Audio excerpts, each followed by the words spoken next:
વાત કરીએ માંગરોળની તો માંગરોળમાંના વાંકલમાં સ્નેહ મિલન કાર્યક્રમ યોજાયો હતો, જેમાં બીજેપી દ્વારા કાર્યક્રમનું આયોજન કરાયું હતું। આ કાર્યક્રમમાં ધારાસભ્ય ગણપતસિંહ વસાવા પણ હાજર રહ્યા હતા। ત્યારે કાર્યકરોને નૂતન વર્ષની શુભકામના પાઠવવામાં આવી હતી। તે ઉપરાંત સરકારની વિવિધ યોજનાઓની માહિતી પણ અપાઈ હતી। ભાજપે કરેલા કાર્યોથી લોકોને માહિતગાર કરાયા હતા। ત્યારે ભાજપ આગેવાનો અને કાર્યકરો હાજર રહ્યા હતા।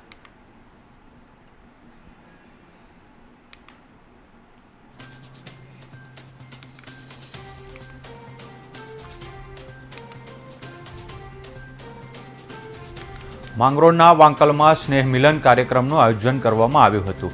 જ્યાં કાર્યક્રમનું આયોજન બીજેપી દ્વારા કરાયું હતું, જેમાં ધારાસભ્ય ગણપતસિંહ વસાવા હાજર રહ્યા હતા। તેમજ કાર્યકરોને નૂતન વર્ષની શુભકામના પણ પાઠવવામાં આવી હતી। તે ઉપરાંત સરકારની વિવિધ યોજનાની માહિતી અપાઈ હતી અને ભાજપે કરેલા કાર્યોથી લોકોને માહિતગાર કરાયા હતા। ભાજપ આગેવાનો અને કાર્યકરો આ કાર્યક્રમમાં હાજર રહ્યા હતા। मित्रों, आज सूरत जिल्लाना 156 માંગરોળ विधानसभा भारतीय जनता पार्टी स्नेह मिलन वांकल मुकामे आयोजित करवामां आवेल छे। आ स्नेह मिलन कार्यक्रम में जिल्लाना अमारा त्रणेय महामंत्री श्री जिगरभाई, किशनभाई, राजेशभाई, सुमूल डेरीना वाइस चेरमेन राजूभाई, अमारा तालुका पंचायतना प्रमुखश्रीओ, जिल्ला पंचायतना सभ्यश्रीओ अने तमाम कार्यकर्ता खूब मोटी संख्या में अहींया भेगा थया छे। त्यारे सौथी आनंदनी वात ए छे कि जे महाराष्ट्रनी अंदर हालमां ज कांग्रेस, एनसीपी અને શિવસેનાના સુપડા સાફ કરીને ભારતીય જનતા પાર્ટી અને યુતિએ જે જંગી બહુમતી હાંસલ કરી છે, એના તમામ કાર્યકર્તાઓને હું લાખ લાખ અભિનંદન આપું છું।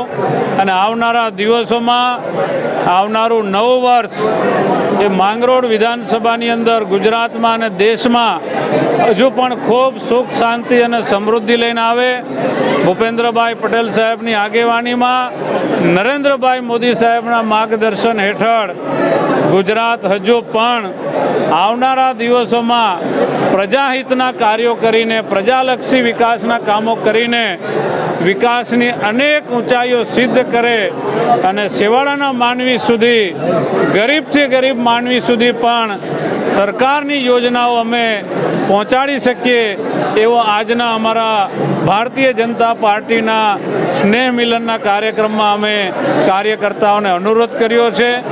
ગામે ગામ, છેવાડાના ઘર સુધી ભારતીય જનતા પાર્ટી મજબૂત થાય, મેમ્બરો બને એવા અમારા સૌના પ્રયત્નો છે। ત્યારે ફરી એકવાર આ નવા વર્ષમાં તમામ કાર્યકર્તાઓને ભારતીય જનતા પાર્ટી માટે આ નવું વર્ષ ખૂબ સુખ, શાંતિ, સમૃદ્ધિ અને વિકાસ લઈને આવે એવી મારી શુભકામનાઓ છે।